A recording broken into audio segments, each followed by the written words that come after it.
Hello again everyone, Rob Mize here with another After Effects tutorial. Along with delicious and nutritious food, you can also find a lot of creativity here on the farms of mid-Missouri. And since our production shop produces quite a bit of work related to agriculture, we thought this animated logo seemed appropriate. So if you're ready to see your work in the great outdoors and on a whole new scale, then let's get started. I have a comp here called Logo Maze with these three layers: our text, the After Effects logo, and our drone footage of this field at Bradford Farms in Columbia, Missouri. We're going to use these to build our logo on a single layer. So select the text layer and in our menu choose Layer, Create Mask from Text. And After Effects creates a new solid layer with mask in the shape of our text. Let's name this layer Logo and hit M to reveal these masks, and note that they're in the difference mode, which uses the interior masks to cut the openings in the outer masks. If we change them to the add mode, we lose the openings in our letters, or counters as they're called in typography. So let's go back to the difference mode. Now we'll trace additional masks to add the After Effects logo to the logo layer. Lock the other layers so we don't inadvertently select them, and reduce the transparency of the solid logo layer just a bit so we can use the pen tool to quickly trace the After Effects letters and create the additional mask that will add these shapes to the logo. Note that the Shift, Command, and Option keys offer different features with the pen tool that are well worth learning. The time you spend learning to use them is time well spent. These drawn masks are automatically in the add mode, so we'll change them to the difference mode so we can see the counter or opening in the After Effects A. We're now finished with this text and After Effects logo layers, so I'll just turn them off and shy them away. We'll bring the transparency of our logo layer back up to 100% and create its frame. On the logo layer, use the rectangle tool to draw a mask to make the bottom part of the frame. Use Command D to duplicate that mask and position it for the top of the frame. I like to use the cursor keys to move these into place. Duplicate this mask and double-click to select it. Move your cursor to the corner and you see it change to let you rotate the mask. Hold Shift to constrain the rotation to 90 degrees. Move the mask to the left side of the frame and adjust its length. A useful note: if you hold down the Option key while you scroll your mouse in the comp window, you zoom into the area where your cursor is. Also, Shift / will scale your composition to fill the comp window. I find this a handy way to navigate around the composition. Now duplicate this mask and position it so. Duplicate this mask and position it for the right side of the frame. I duplicate these masks instead of drawing each one individually so that the width of each part of the frame is uniform. Again, drawn masks default to the add mode, which is what we want for the frame. If you change them to the difference mode, you'll see the areas where they intersect are lost. So we'll keep these frame elements in the add mode. Let's look closely at this corner and adjust the right part of the frame so our animation will work the way we want. On the bottom part of the frame, add a keyframe which defines the completion of the animation. Now drag it down to the 10-second point in the timeline. I'll lock these other masks so I can select just these two vertices of the bottom mask path, and I'll cursor them into position at the start point of the animation. And note that a new keyframe is created in the mask path. Now the bottom mask path animates to complete the frame around the After Effects logo and text. Now to orient this logo into the field, add a Generate Grid effect to the logo layer, and notice it overrides the masks to show a grid. Make this a 3D layer, and hit R to reveal the orientation parameters, and adjust it to match the orientation of the field. Or You can hit W to use the rotation tool to adjust the layer. I find the grid easier to orient than most logos or text. Once you have this adjusted to your liking, turn off the grid effect and scale and position your logo as needed. So all our animated logo elements are now a series of masks on this one solid layer. With the field layer placed directly beneath the logo layer, set its track matte to alpha inverted matte to use the alpha channel of the logo layer to cut its shape into the field. With our logo cut into the field, let's pre-compose these layers and name it PC Logo Field. Now let's scroll in to take a closer look and add a roughen edges effect to give the hard edge on this mat a more organic look. And since I want these crops to look tall and healthy, I'm going to use drop shadows to create a sense of growth. Add a drop shadow and bring the opacity up to 100%. Adjust the angle as needed, and I'm going to set the distance to about 4 pixels. If I go too far, I get this separation, which doesn't look right. I'll soften this shadow to a value of about 3. Sample the color of the field and maybe darken it just a bit. And since I want my crops even a little taller, I'll duplicate that shadow and darken that color a bit more. I'll duplicate that shadow and darken it just a bit more. Now I think these soybeans are looking pretty good. Finally, I'll add a bevel alpha effect, which I just can't resist, and give the edges just a bit more presence. To add some ground beneath our field, take a solid to the bottom of our timeline and add a fractal noise effect. Bring up the contrast and reduce the scale. Add a color correction tint effect. Adjust the black and white values to add some earth tones and texture to the ground. Our next step is to add the tractor to the field. Here's my original JPEG, which I want to mask into my composition. I drew a quick mask around the tractor and added a luminance key to key out the brighter background. Now choose Layer, Auto Trace, and set the channel to alpha. The preview shows where the mask will be traced. You may need to adjust the tolerance or other parameters here, but this is looking pretty good.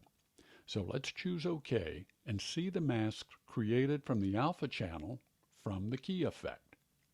There are a number of other masks here that we don't need, and we can delete those. Let's change the masks to the difference mode and spend a couple of minutes adjusting this outside mask to get rid of the darker areas that didn't key. Again, practice with the pen tool is time well spent. Once we have this mask adjusted, we can lose this luminance key effect. We'll use the Transform Flip Horizontal command to point our tractor toward screen right. And just so you know you can, hit Y to activate the Anchor Point tool and move the anchor point to the center of the tractor. Now rotate it just a bit to match the angle of our logo's frame. Scale the tractor down and position it to the start point of the animation.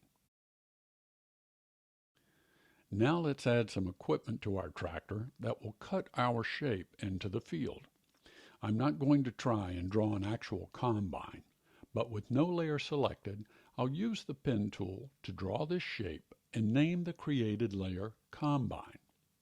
I'm using a gradient fill with gray, light gray, and dark gray color stops. And I can use the selector tool to adjust the angle and position of the gradient to create a highlight and shading that will give us the illusion of a 3D shape. Parent the combine to the tractor so that it animates along with it. Add a position keyframe to the tractor here at the animation start point. Move forward on the timeline and select the tractor in the composition window, and let's move it right out of the frame. Note the motion path of the tractor, which you can use to get it in the proper position. This can be a really handy way to animate objects. You can even position the entire motion path in the composition window, or any individual keyframe on it. You can shape the motion path using Bezier handles to get smooth curves in your animations with a minimum of keyframes. I find this to be a particularly handy feature. Let me restore the motion path to the straight line and move to the 10-second mark where our frame animation completes. We can use the tractor's end keyframe on the timeline to adjust the tractor's animation to match the logos. Now we need to put our tractor down in these crops rather than on top of them. From the project window, add the field layer to the top of the timeline and name it Field Mask. Reduce the opacity just a bit so you can see the tractor beneath it, and draw a mask along the side and front of the tractor and bring the opacity of the Field Mask layer back up to 100%. Copy the Roughen Edges effect from the PC logo field layer and paste it onto this field mask. Hit MM to reveal the mask parameters and add a keyframe to the mask path where the animation begins. I'll parent all the layers to the PC logo field layer, except for the combine since it's already parented to the tractor. Scale the PC logo field layer down to reveal the out-of-frame tractor. Move the current time indicator to the tractor's end keyframe and reposition the mask path to match the tractor's position off the field. Keep in mind that you can't parent the field patch layer to the tractor because you have to animate the mask path and not the layer itself. Otherwise, you'll get a very different result. Add a drop shadow effect, placing the shadow underneath the tractor, and also add a color correction exposure effect to bring that brightness down just a bit. Of course, this activity is going to kick up some dust, so I'll add this white solid layer under our combine and add a simulation CC particle world effect. I know the parameters I want, so I'll just quickly plug them in. And don't worry, I'll show you all these effect parameters at the end of the tutorial. The particle type is darkened and faded sphere. I also added a wiggle expression to the position Y parameter to add a bit more turbulence to these particles. As always, adjust these settings to what works for you. At the start of the animation, position and scale the particle producer under the combine and keyframe both the X and Y positions. Move forward on the timeline where the tractor completes the design and reposition the particle producer. Again, you're animating the particle producer, not the layer itself. At this same point, add a birth rate keyframe. Move forward about 3 frames and add another birth rate keyframe with a value of 0. Adjust these 2 keyframes so that the dust stops just as the tractor completes its design. Now let's add a bit of movement to the scene. Rather than make all these layers 3D and add a camera animation, I took a different approach. Since everything else is parented to the PC logo field layer, let's parent the dust layer to it also. Add keyframes for the current position and scale and drag these to the end of the animation. Here at the start of the timeline, I'll adjust the scale and position of the PC logo field layer so that we zoom in on the tractor. We can get away with this because of the high resolution of the video and of our tractor image. Now let's take a look at the results and adjust the end keyframes accordingly.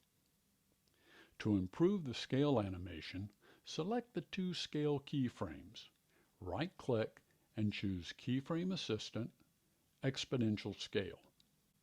After Effects will add additional keyframes between the 2 scale keyframes and, to my eye, give us a better movement.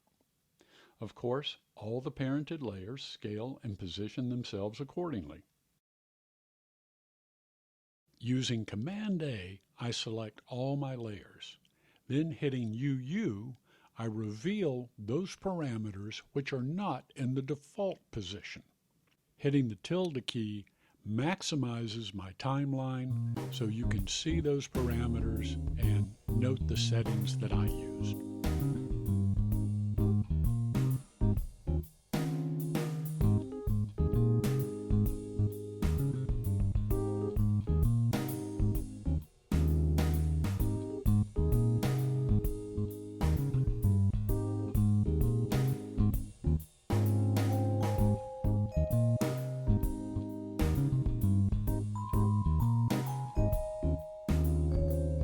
And there you have it. Well, I hope you've seen some techniques here that will prove useful in your projects. Thanks very much for the courtesy of your time and attention. As always, I appreciate seeing what you're working on and learning what tutorials you might find helpful. So until next time, this is Rob Mize, wishing you happy compositing.